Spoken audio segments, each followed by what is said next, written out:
Bharatiya Janata party के शासनकाल के 2 वर्ष पूर्ण हो चुकी।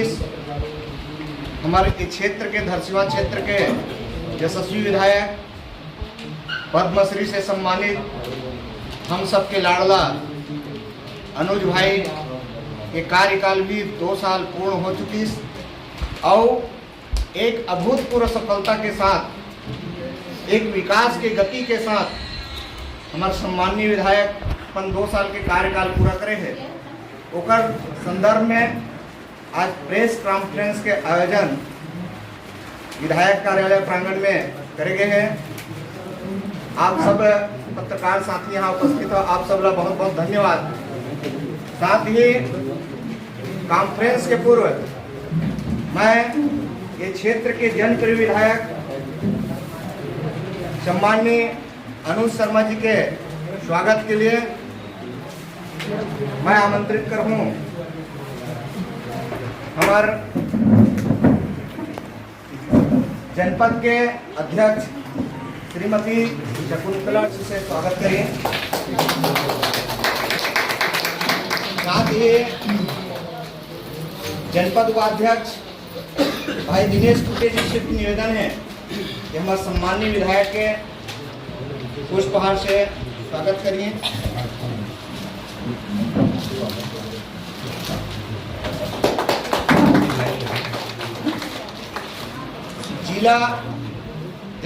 जिला पंचायत के उपाध्यक्ष भाई यदु जी के स्वागत के लिए मैं आमंत्रित करूँ पुरुषोत्तम यादव जी।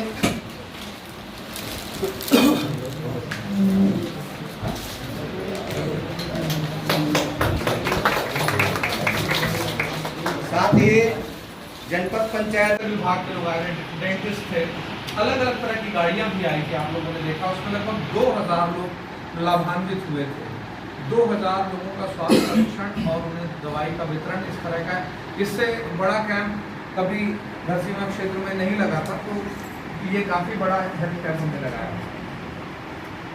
धरसीवां औद्योगिक क्षेत्र है, नेशनल हाईवे पे है, यहाँ समय समय पर दुर्घटनाएं होते रहती हैं। ऐसे में ये सुनिश्चित करना कि जो लोग घायल हैं उनको शीघ्र स्वास्थ्य लाभ मिले, जल्दी उनको प्राथमिक उपचार मिले और आगे का उपचार हो सके, उसके लिए हमने प्रयास किया। और धरसीवां का जो अब अस्पताल है, धरसीवां का अस्पताल अब 50 बिस्तर अस्पताल के रूप में उसका उन्नयन हुआ है। ये एक बड़ी उपलब्धि रही हमारे लिए कि यहाँ अस्पताल को हमने 50 बिस्तर का करा लिया। उसके लिए सरकार की ओर से 1 करोड़ 20 लाख रुपए अतिरिक्त आया है ताकि वो सेटअप यहाँ पे तैयार किया जा सके। और मैं आप सभी को बताते हुए मुझे बहुत खुशी भी होती है कि धरसीवां का अस्पताल, देखिए कभी कोई भी जो संस्थान है वो पूर्णता प्राप्त नहीं करती, आवश्यकताएं रहती है, अपडेशन की जरूरत होती है, लेकिन धरसीवां का अस्पताल हमारा काफ़ी अच्छा परफॉर्म कर रहा है। और कहीं ना कहीं वो जो राज्य में अलग अलग कंपटीशन होते हैं उसमें पार्टिसिपेट करता है और विजेता बनने के भी बहुत चांसेस होते हैं, जिस हिसाब से वहाँ पर हमारे यहाँ सुविधाएं हैं। इसके बाद अगर मैं बात करूँ तो माननीय प्रधानमंत्री जी का हम लोगों ने 17 सितंबर को जन्मदिन मनाया था और खरोरा में बड़ा रक्तदान शिविर आयोजित किया था। हम लोगों ने, हमारे कार्यकर्ताओं ने और स्वयं मैंने भी वहाँ रक्तदान किया था और वो काफ़ी सफल कार्यक्रम था। माननीय प्रधानमंत्री जी के जन्मदिन पर हम लोगों ने रक्तदान का एक शिविर आयोजित किया था और काफ़ी संख्या में वहाँ पे लोगों ने रक्तदान किया था। यहाँ पर हमारे कार्य में अलग अलग जनप्रतिनिधि आए हुए हैं। आप सभी को इस विषय में अवगत कराने के लिए, देखिए जब से छत्तीसगढ़ में विष्णुदेव साय जी के नेतृत्व में सरकार बनी है तो हम लोगों ने चुनाव से पहले मोदी जी की गारंटी की बात कही थी कि हम अपनी गारंटी की बातें निभाएंगे। और जिस तेजी से माननीय विष्णुदेव साय जी की सरकार ने काम किया है, आपने देखा है कि जिस तेजी से महतारी वंदन हमने शुरू किया या प्रधानमंत्री आवास में जो रफ्तार आई है। लेकिन मैं प्रदेश की आज बात ज़्यादा नहीं करूँगा, मैं अपने विधानसभा क्षेत्र की बात करूँगा, जहाँ विधानसभा क्षेत्र में जो कार्रवाई हुई है, जो काम हुए हैं, जो कामों की स्वीकृति हुई है, जो काम पूर्ण हुए हैं, उनके विषय में मैं बात करूँगा। मैं अगर शुरू करूँ तो शिक्षा विभाग से इस बार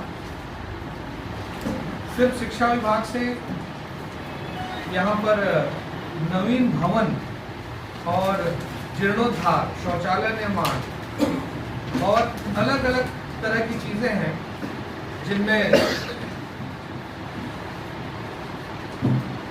स्कूल भवन, शौचालय, अतिरिक्त कक्ष, विज्ञान प्रयोगशालाएं, स्मार्ट सुविधाएं, ये सारी व्यवस्थाएं स्थापित की गई हैं और इसमें 2,24,38,000 रुपए की राशि हमारे क्षेत्र में इस वर्ष स्वीकृत हुई है। अगर हम बात करें मुख्यमंत्री विशेष सहायता योजना, जब कोई ऐसा परिवार जिनका कोई सदस्य जब गंभीर बीमारी से पीड़ित होते हैं तो उनके लिए माननीय मुख्यमंत्री जी विशेष सहायता देते हैं। हमने पहले भी इस तरह की लोगों को सहायता दिलाई। इसमें विशेष जो सहायता है वो 3 लोगों को 21,10,000 रुपए की प्राप्त हुई है मुख्यमंत्री विशेष सहायता। जैसे किडनी ट्रांसप्लांट है या लीवर ट्रांसप्लांट है, हार्ट की बड़ी डिजीज़ है, कैंसर है, ऐसे डिजीज़ के लिए हमने ऐसा पिछली बार भी किया था और इस बार भी ऐसे 3 लोग रहे जिनको 21 लाख से अधिक की राशि मिली है। देखिए, एक विधायक के रूप में धरसींवा विधानसभा क्षेत्र के लिए 2 वर्ष पूर्ण होने वाले हैं। मैंने पिछले वर्ष भी सबसे पहले अपने 1 साल के कामकाज का लेखा जोखा जनता के समक्ष प्रस्तुत किया था और आज फिर से 2 वर्ष पूर्ण होने पर आप सभी के समक्ष अपना लेखा जोखा प्रस्तुत कर रहा हूँ कि पहले साल 156 करोड़ रुपए के विकास कार्य स्वीकृत हुए थे हमारे क्षेत्र में और इस बार 1 साल में हमारे यहाँ 240 करोड़ के कार्य स्वीकृत हुए हैं। इसमें बहुत सारी राशि ऐसी जिसे हमने शामिल नहीं किया, जैसे प्रधानमंत्री आवास, महतारी वंदन, इस तरह की राशियों को हमने इसमें इंक्लूड नहीं किया है। लेकिन अगर आप देखेंगे तो एक बहुत बड़ी राशि का विकास कार्य हमारे क्षेत्र के लिए स्वीकृत हुआ और बहुत सारे काम चल रहे हैं हमारे क्षेत्र में। चाहे शिक्षा को लेकर हो, स्वास्थ्य को लेकर हो, महिला सशक्तिकरण को लेकर हो, किसानों को लेकर हो, युवाओं को लेकर हो, हमने सभी क्षेत्रों में काम करने का प्रयास किया है। हमारे यहाँ धरसींवा का अस्पताल 50 बेडेड अस्पताल में अपग्रेड हो गया है।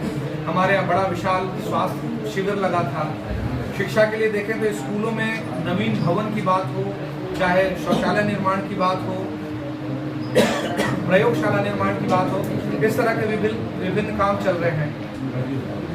और हमने इसके साथ साथ इंफ्रास्ट्रक्चर के लिए लगभग 5 से 6 बड़े भवन बन रहे हैं। कहीं महतारी सदन, कहीं सामुदायिक भवन, इस तरह के बड़े बड़े भवन भी बन रहे हैं। सड़कों में हमने सीसी रोड के लिए काफ़ी सारे काम किए हैं, चाहे रंगमंच की बात हो। इस तरह के विभिन्न विकास कार्य हमारे क्षेत्रों में हो रहे हैं। इसके अलावा बड़ी बड़ी सांस्कृतिक गतिविधियां हमारे क्षेत्र में हुई हैं। आप चाहे तो खरोरा में आके देखिए, बहुत बड़ा गणेश विसर्जन का कार्यक्रम होता है। राष्ट्रीय स्तर पर फुटबॉल प्रतियोगिता होती है, बहुत बड़े बड़े क्रिकेट प्रतियोगिता आयोजित किए जाते हैं। तो क्षेत्र का सर्वांगीण विकास हो सके, हर वर्ग के लिए काम हो सके, उसको केंद्र में रख के काम करने का प्रयास कर रहे हैं। और जैसे मैंने 2 वर्षों का अगर टोटल करूँ तो लगभग 400 करोड़ रुपए के विकास कार्य हमारे धरसींवा विधानसभा क्षेत्र में।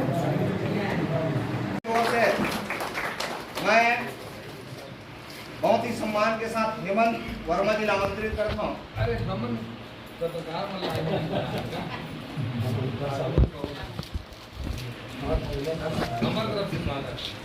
ठीक है।